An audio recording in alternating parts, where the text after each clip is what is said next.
Welcome back for another video. I'm Eharbad, a free-to-play and game player in Raid Shadow Legends. Today, as you can see, is day 16 in the free-to-play challenge account, which means we've been playing basically for 15 days at this point. In terms of the referrals, they're going really well. You can see the two new recruits are both at level 39 already. They are absolutely grinding it out, a really heroic effort. Hats off to them. I'm pretty impressed and appreciative. By the looks of it, they'll both hit level 40 well ahead of CVC, which will give us more epic books to play with. Most likely all three accounts will hit level 50, hopefully, within the next, say, 1 to 2 weeks, and that will give us a nice bounty of sacreds that will help us in the future. So first up, as usual, let's jump into the photos, catch up with what's happened in the last sort of roughly 48 hours, and then I'm going to dive into what the plans are for the next bit, which I sometimes talk about, but actually the focus of this video really does need to be about the planning going forward, because a few people have noticed that we have been accruing quite a lot of resources and we haven't necessarily been using them as aggressively as others, and there is a reason for that, so we'll come on to that in a minute. Right then, so jumping onto the photos, this is the final Deck of Fate view. So I managed to get a few more flips after the last video. Unfortunately, we did not get the Void Shard. Of course, I did get the Void Shard on my main account, where I really don't need it. And where I really wanted it, we did not. But we did pick up an Ancient, so it's not all bad. And, a couple of stacks of Core Hammers. It would be nice to get a few more gems, because there were like 300 gems in there, so the last remaining cards were actually pretty high value in the end. There would have been, a Void Shard plus quite a lot of gems in those last flips, but it wasn't to be. And this is why I don't like the Deck of Fate. I just want to know what I'm going to get, basically. Then we were pushing on the Doom Tower floors, and I gotta say, floor 17 I found extremely hard. It probably took me like 10 to 15 attempts to get this done. I really needed to get pretty lucky with the miscreated monster stuns, and I just don't quite have enough consistent damage. I'm very heavily relying on Aethel. I think we're getting to the point where we're going to need a bit more damage. We're going to need that second 60 pretty soon to support Aethel. We did manage to clear Magma Dragon. It was basically an Aethel solo job, pretty similar to what we did in rotation 1. There's not much change here. We haven't yet needed to rely on a provoked champion, but we do have the Greybeard ready just in case. That's going to be our best solution for a provoke champion at the moment. We don't have anyone that's got a more reliable provoke, so if we do end up progressing enough that we need one, that's who we're going to have to rely on. I did manage to summon an Ironclad, who doesn't provide a great amount of utility right now, but one for the future. We'll slot him into the vault and might end up being used way down the line. He has two particular uses on Doom Tower Hard Secret Rooms. You can use him in Rare HP and Force HP, and it can be pretty decent in both of them if you have a composition that leads into his strengths. I then managed to pick up a few more stars in Faction Wars, just threw a little bit of gear on these food champions, and managed to get the 3-star on stage 2. They are, unfortunately, a bit too weak to do much more than that. I then, this morning, had an advanced quest to beat a higher team power in Classic Arena, and I think we did a decent job of it.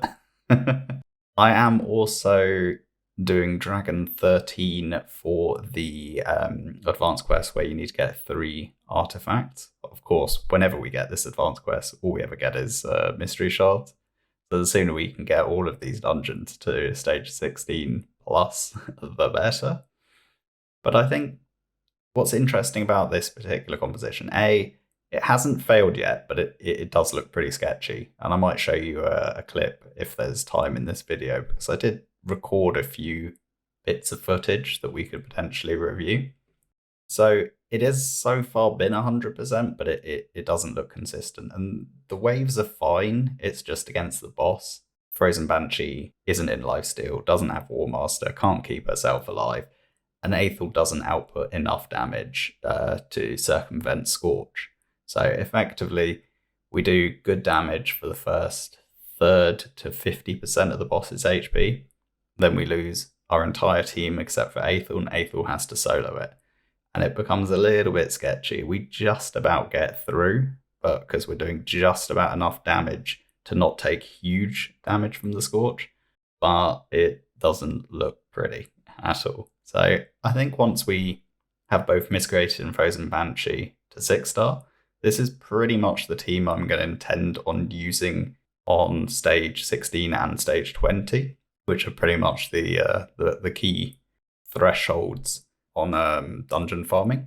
So I think we've got the core team set for a dragon farm. We just need to get those levels into the champions, really. I then included this morning floor 22 on the Doom Tower wave grind, which is honestly, it was so hard I found today. I just don't have enough damage, so I've got to really make sure that I'm relying on the CC from Miscreated, using the Rhonda A2 tactically and making sure that I'm blocking out specific champions as required. Really struggling to keep this War Maiden alive. She is very, very, very squishy. And then we basically, all of the damage is Aethel. So again, once we have Miscreated to 6-star, this will start to be a little bit easier. Also, if we did have a second proper DPS wave clearer, i.e. if Rhonda was a 6-star, then this would also be easier. I had another advanced quest which required me to make it, to survive 20 turns against the clan boss. So I had to hit easy with my first CB key at reset to get Void. I felt that was the most likely chance that I'd have to survive to 20 turns, and we did just about do it. We survived to turn 22. So we managed to get the quest done, and I included this screenshot just to document the path taken. I then managed to beat floor 28, which was really hard. Like, this was by far the hardest wave that I've encountered on Doom Tower. I actually was thinking it might be a bit of a roadblock for us until we get some more champions built up, but I did it a number of times, and eventually the RNG aligned and we were able to get it done. For all of our hard work today, completing all those advanced quests, there we are with a nice, juicy 5-star chicken. That will be extremely tasty treat for one of our champions, but we'll be saving that for the PRCVC. In the shop, I did find this cheeky little helmet, which I think is not a great helmet, don't get me wrong, but it's got a speed substat that's guaranteed to roll. So we're going to probably end up with 6 or 7 speed on a lifesteal helmet. I can find a place for that. I don't have that much gear at the moment at all, and I think this helmet will be useful on one of these clan boss champions.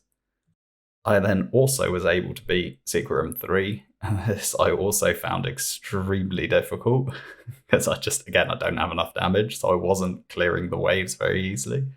And it required, again, quite a lot of lucky RNG to ultimately get it done. I probably tried it 15 to 20 times to get it done, but we managed it in the end, so that's 12 fragments for Archmage. And there's the team you can see once more, as always, Aethel hard carry. Right then, so the first thing I want to talk about are the missions. We have the Void Keep open tomorrow, so we're going to be getting the lesser Void Potions from Void Keep done. I know we are a little bit further behind some of the other content creators and other challengers on this whole free-to-play challenge series.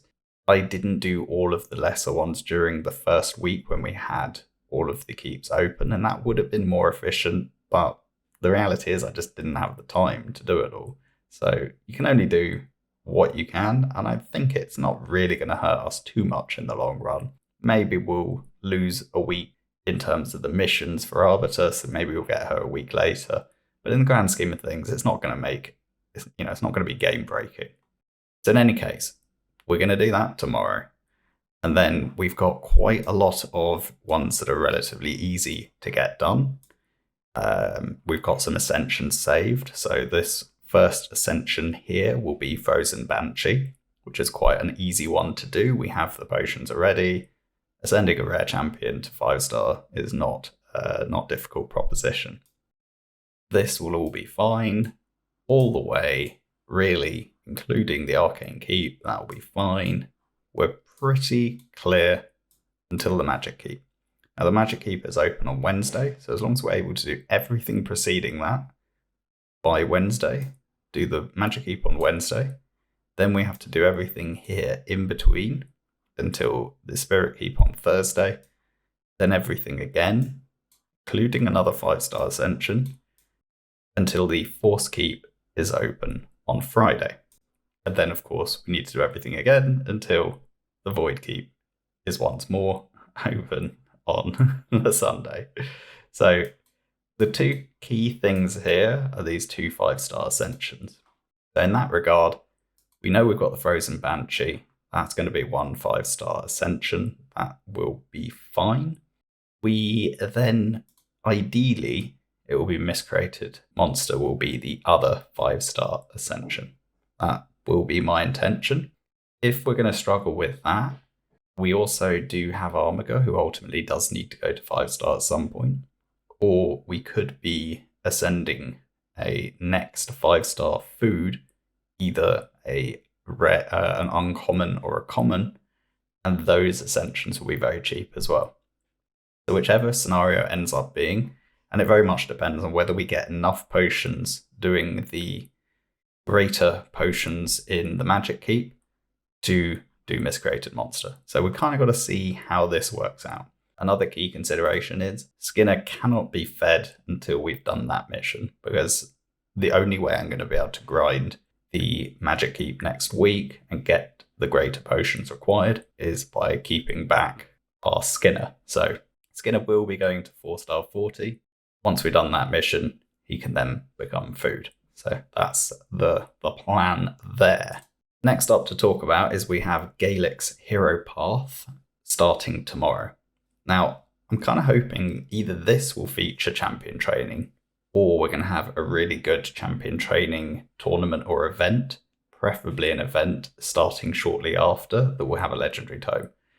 Either way, I want there to be a champion training overlapping with the PRCVC, because that's going to be massively important to me for maximizing the points across the board.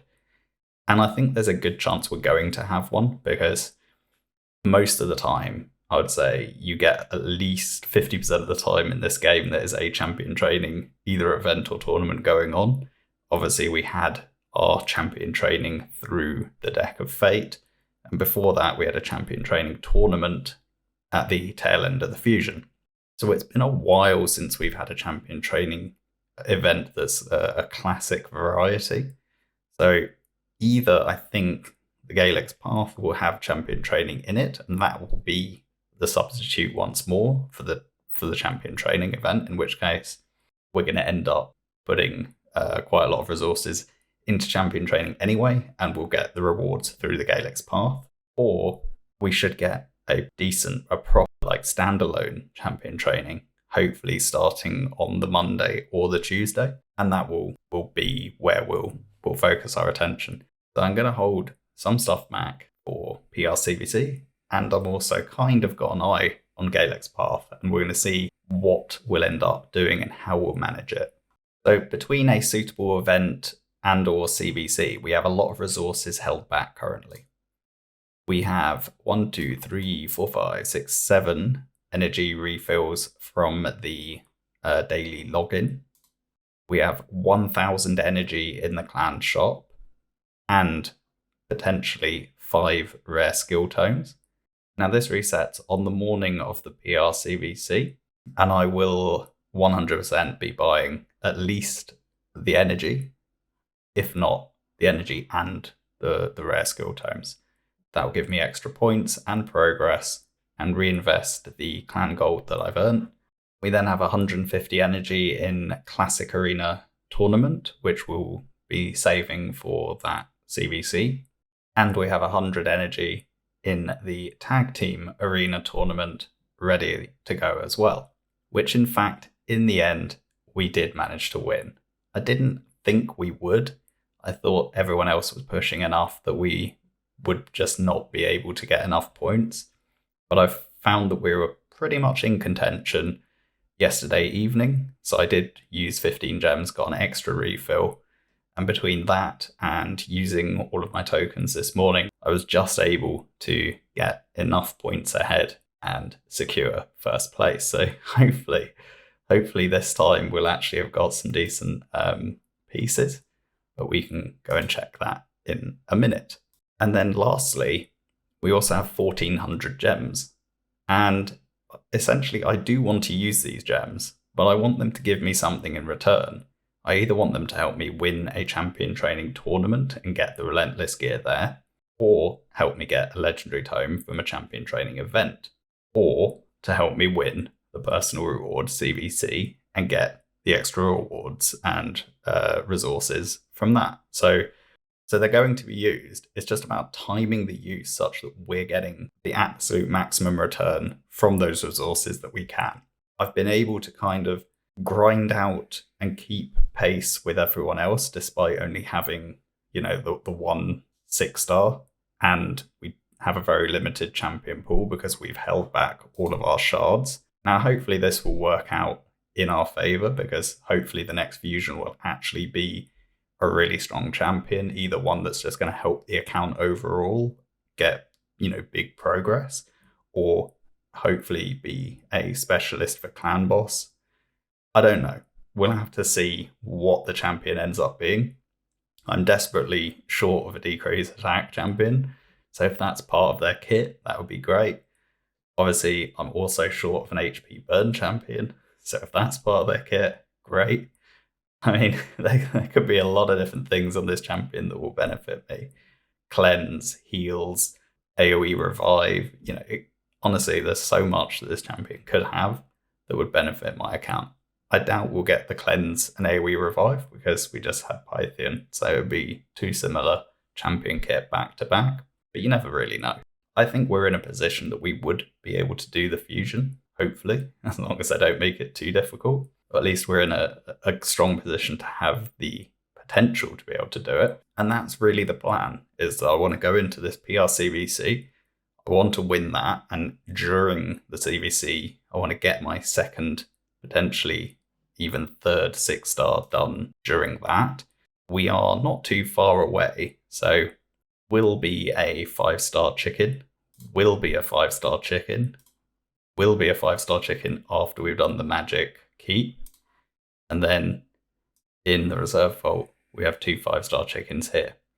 We then have a couple of 4-star, or 3 4-star chickens there. We have some level 30s that we're probably going to keep for the time being. But then we have another 4 4-stars there. And then we've got a few champions that we're kind of hanging on to, and then we've got some more food down here. So it's all a bit of a mess, but there's method in the madness. And hopefully you'll see that as we continue to progress. Right then, the last thing I want to do in this particular video is show the Dragon 13 run itself, and you can see exactly what I'm talking about. I missed the first couple of seconds of the run, but essentially Miscreated had just used his AoE chance to stun. Then we get the drop defense from War Maiden and the nuke from Aethel. The speed tune isn't perfect because once Aethel gets some kills, he's actually leapfrogging War Maiden. You'll see that in the second wave. But overall, between the ally protection from Miscreated and the fact that our champions are either positive or neutral affinity, we're actually in a reasonably good position to be able to get through the waves without too much problem. We typically will get between 2 and 3 stuns coming from that 50-50 chance to stun on Miscreated's AT. At the moment, because Miscreated has almost no damage in the build, we're getting quite small shields, but once Miscreated is leveled up to 6-star, we're able to have slightly better gear on him, I think we're going to get slightly more impactful shields that are actually going to help us stay alive. We then get through to the boss, and this is where the problems kind of show themselves. We don't quite get enough damage to mitigate Scorch initially. That's partly because we don't have that much speed in the team. We don't have a speed lead. We don't have a speed booster. And our champions are not built that well. So a few issues in that regard. But we're able to kind of lay on the poisons and get some decent damage on. And getting the first half of the boss's HP is pretty straightforward each time. But this is where the problems kind of come in, that because Miscreated and Frozen Banshee, neither of them are 6-star, neither of them in Lifesteal, and neither of them have War Master.